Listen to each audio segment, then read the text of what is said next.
Saudara anggota Komisi 2 DPR fraksi PDIP, Hugua, meminta agar praktik money politik dalam kontestasi pemilu dilegalkan.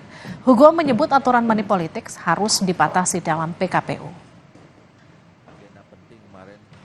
Hal ini dilontarkan dalam rapat Komisi 2 DPR dengan Bawaslu dan juga KPU, Mendagri, dan DKPP di gedung DPR pada Rabu pagi. Komisi 2 DPR fraksi PDIP Hugua meminta agar praktik money politik dalam kontestasi pemilu dilegalkan.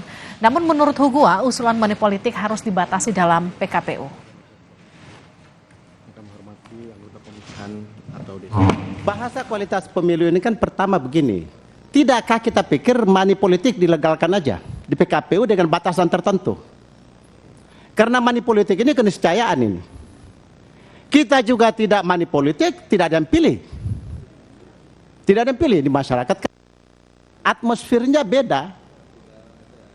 Jadi kalau PKPU ini istilah money politik dengan kos politik ini coba dipertegas dan bahasanya dilegalkan saja dengan batasan tertentu.